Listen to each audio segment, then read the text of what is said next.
Good morning. Good morning. Good morning. How's everyone out there doing today? I see we got J Love in the house already. What's going on, J Love? How you doing today?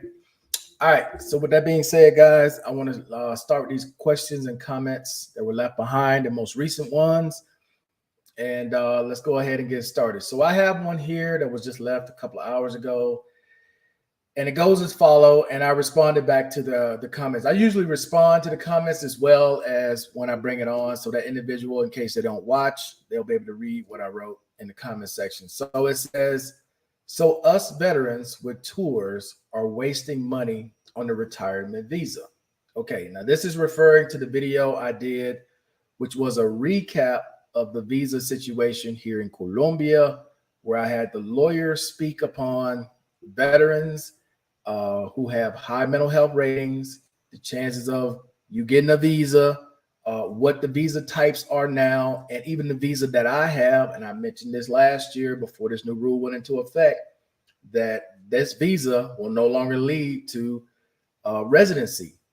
So this veteran is asking, is it wasting time for veterans who went on tours? Okay. The number of tours that you went on has no bearing on the decision. The decision is based upon your background, your overall health, and mental health rating. I'm going to repeat that. The number of tours that you went on has no bearing.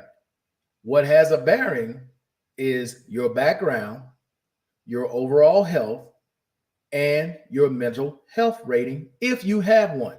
Now, there are veterans out there who have no mental health rating. There are veterans out there who have ratings of 70, 80%. They may only have 20%, 30% for PTSD or 10% for PTSD. Okay.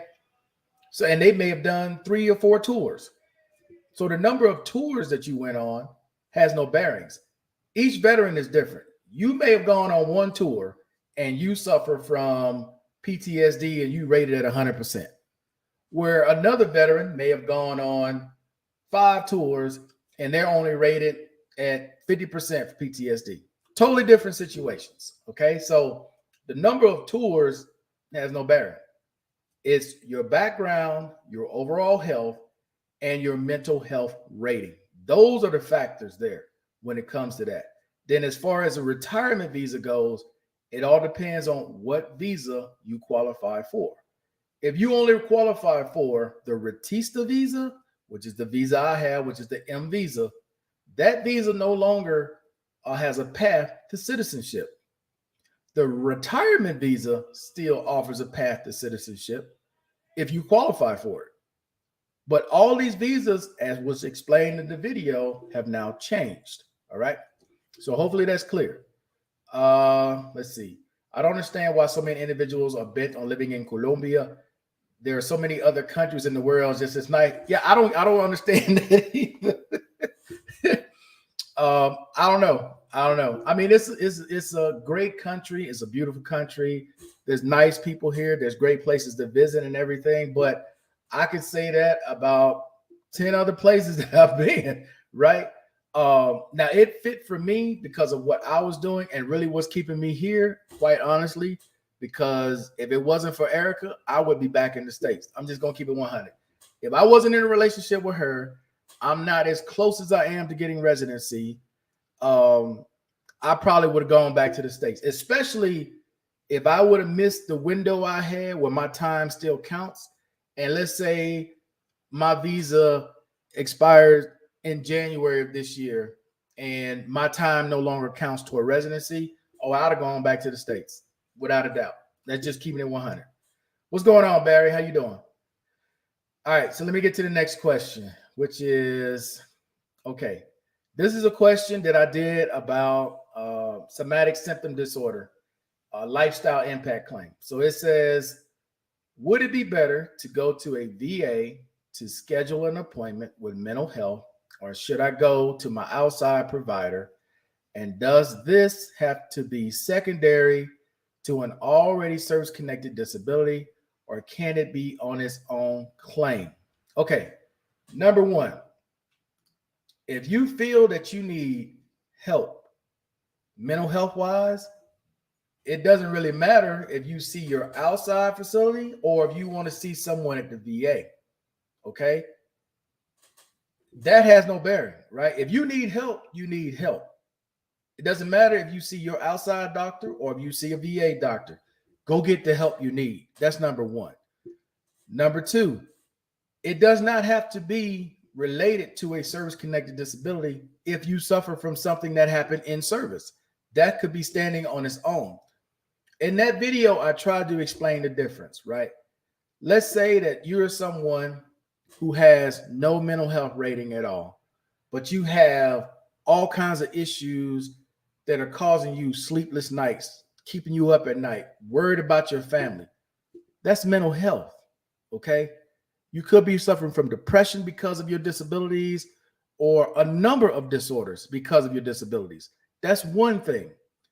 But if you had challenges while you were in the military, you saw things while you were in the military, you went through a lot while you were in the military, that burden has been weighing on you heavily since you left the military.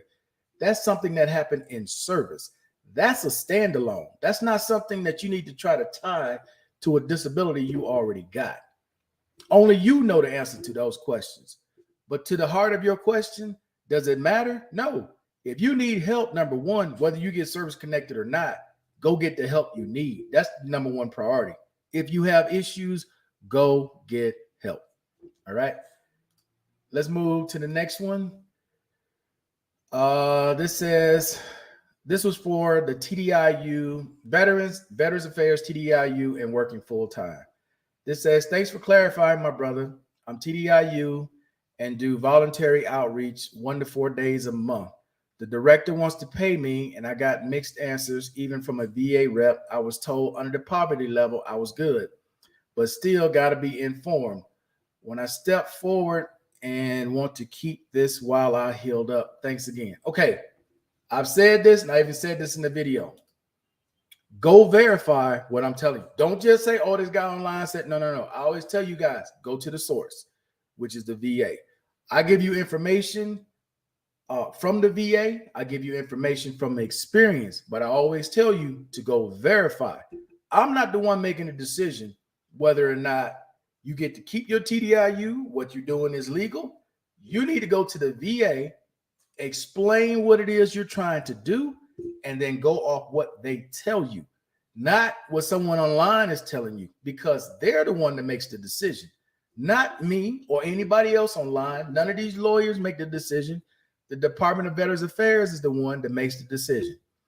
So if you are in a sheltered work environment, you want to continue working while you're on TDIU, you know you're going to make more than the poverty level, then you need to take your butt down to Company Pen, talk to them, let them know what's going on, and explain to them what your job actually is. Let them know that if you're not even needed, like this is just something they're giving you. For example, if I were to go back to Phoenix and say I go to work for my cousin in his pharmaceutical company that he has in Phoenix, they're not dependent on me for anything.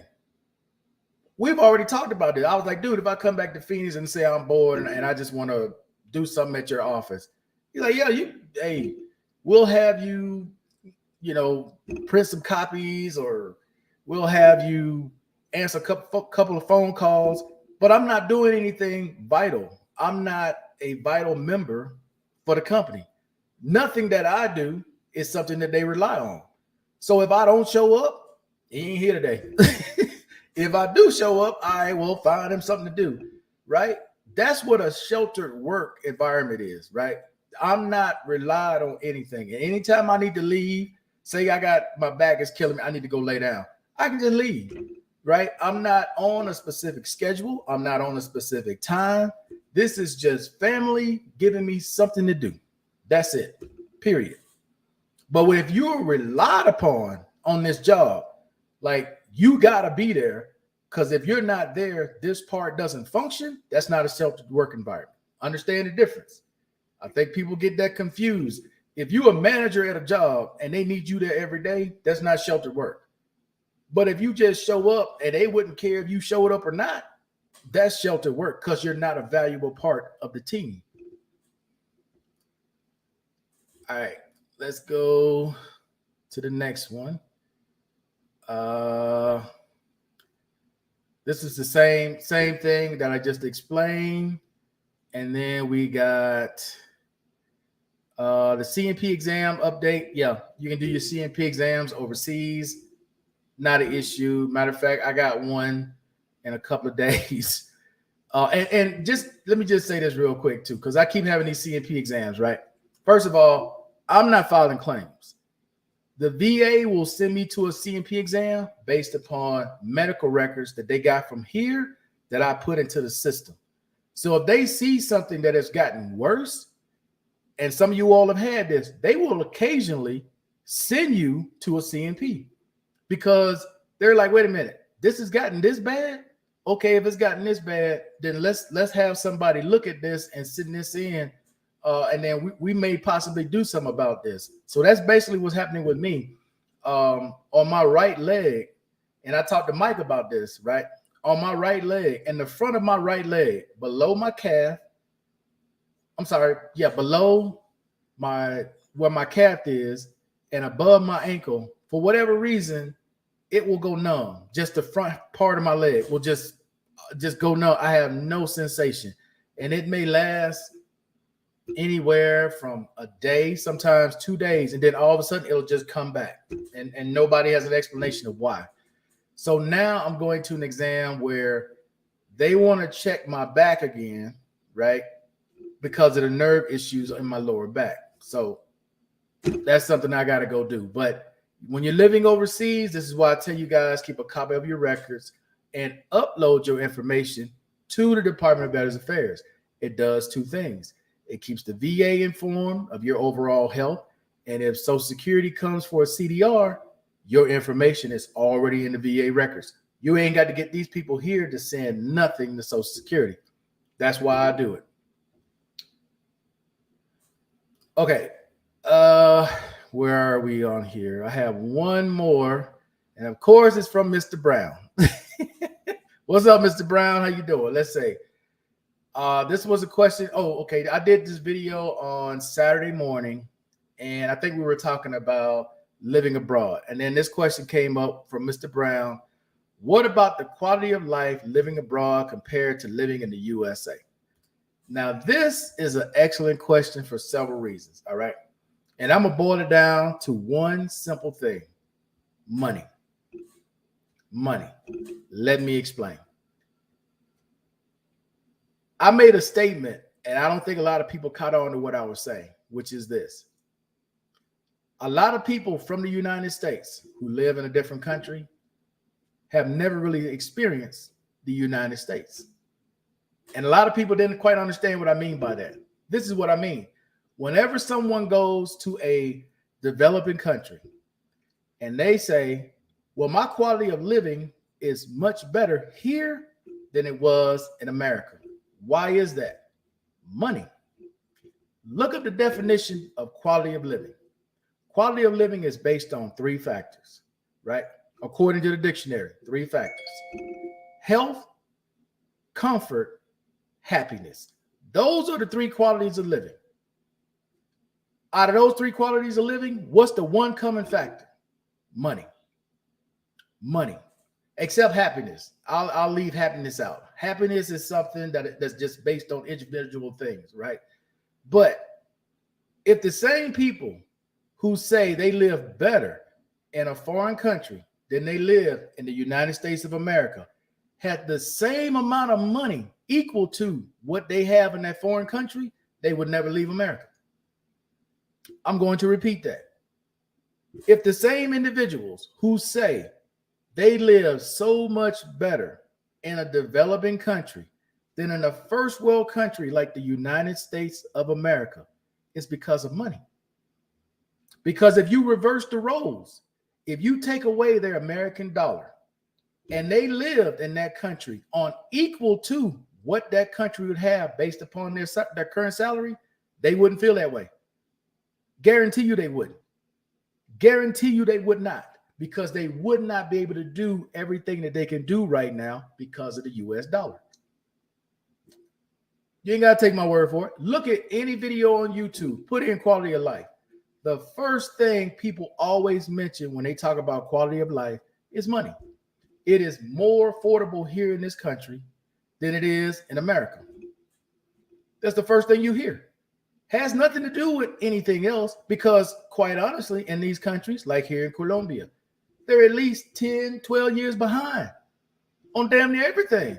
But you're saying the quality of life is better. Only reason it's better is because you have the US dollar in that country. You take away the US dollar and you have your salary equal to what it would be locally in whatever country you're in, you would not have that same feeling. You would not say that same thing. There's not one person that would say that. Not one. And that's the truth. So when people say, well, the quality of living is better overseas, no, your money stretches further overseas. That what gives you comfort. That's what gives you the safety of health because you can pay for it. Whereas in the States, you don't have that same level because you don't have that amount of money. If anybody disagrees with that, please put it in the comment section you disagree, because anyone, I don't care who you are or where you are, especially if you're in a developing country, to say that your quality of life is better than the United States, you're only basing it off of money. That's it. Because if you had the same amount of money equal to what you can do in these countries in the United States of America, you would never leave. You probably would go visit countries, but you would never leave the United States. Never. I got Barry. What we got here? Because of your explanation of somatic symptom disorder, I went to the VA. I got severe depression and anxiety, service connected secondary to chronic pain at 70%. Thank you. And like I was saying, OT, I just try to explain what the differences are, right? If between a standalone and what you actually have based upon your service connected disabilities. But hey, I appreciate it, man. Glad it worked out for you. Facts. Let's see. I have moved 6 times in the last 7 years. Thankfully, I had the money to do it, all in the States. And that's all I'm saying, man. I'm not trying to cause a controversy. I'm not trying to say something that's like new and profound. I'm somebody that lives overseas. Why did I go overseas? Because paying for a caregiver in the United States was far more than it would cost me in any of these other countries. That's the only reason I left the US. And as I said earlier, if it wasn't for Erica and me being so close to having residency, I would be back in the United States. That is the truth. Even though I love living here, I love being around the people here and all the different things that I can do. But in all honesty, I prefer the United States because there is so much more I can do in my own home country versus what I can do here. I'm still limited here, right? Things that I would want to do more of, I could do more of in the States easily. Versus here, I have to go through so many hoops and different things, which is why I don't try to be as, what's the right word I'm looking for? Like I'm not trying to work, but there are things I can do easily in the States, whether it's go with someone on a job and then figure out the best way to do a job, like with my old company, right? I could easily ride along with someone in a vehicle and just explain how I would do it, just to give them a different perspective than what the way they would do it. And it may be easier, or show them or teach them a technique that may be quicker. Okay. Those are little things that I could do in the States that I could easily make $200 or $300 a day extra without even lifting a finger. I'm just riding along and sitting down, or riding along and laying on the ground and explaining how something works. I can't do that here, right? I can't do that here legally. I can't do that here. There's just so many things in America that are just so much easier that you can take advantage of the different benefits that you have as a veteran, right? Where in these countries, you're never going to benefit from that. They don't give a damn about you being a U.S. veteran. What they care about that here? You're not going to get no discount in no store because you're a U.S. veteran. You ain't getting none of that. You just another tourist walking around. That's all they care about. You can have your DD-214 shirt on, your American cap, wave cap, your whatever sign on you, devil dog or whatever, don't matter here. None of that shit matters here. These people don't care about none of that. None of that's going to help you here. None of it.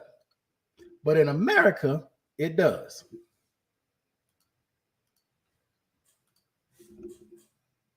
Let's see. Brother Marquette, what's going on, fam? Do you need to be service connected in order to apply for the caregiver program? Yes. You need to be at least 70%, Mr. Man. And you're going to need to at least have a caregiver for at least 6 months prior to applying. So, but yeah, you need to be a minimum 70% for the caregiver program. But that's just facts, man. I know Mr. Brown is probably going to push back on that, but that's the fact. I don't care who you talk to. The first thing out of their mouth is it's affordable. Hell, even Blank Slate said it last Saturday when he was talking about why he left California. Because he could no longer afford it. He couldn't afford the house he was in. It was cheaper moving overseas. It was money. But I guarantee you, if he had 3 times or 5 times like he has here in Colombia, the amount of money, I guarantee you he'd be back in America. He'd be in America. He'd probably still visit and travel, but his home base would be in America. That's just facts, man. That's facts. What we got here? You would be a consultant. No, dude, I ain't doing that.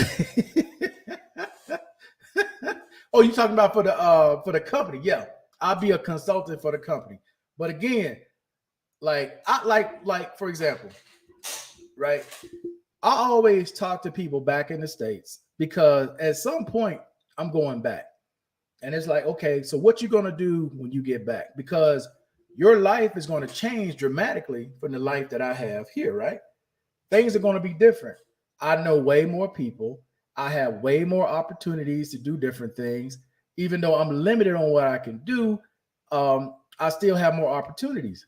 And it could be something as simple as, like I said, a freaking Skype call, the guy at a job site on a Skype call, and he's asking me, okay, how can I take care of this? Where do I need to go? Who do I need to talk to? How can I exchange whatever it is? Just simple things like that, right? And you're like, okay, well, why can't you do that over here? Well, it's not as simple as doing it over here because there's one, most companies don't allow foreign VPN numbers to be used. And even though I have a VPN, sometimes it works, sometimes it doesn't. So it's not real reliable. It's not as reliable as me being in the States.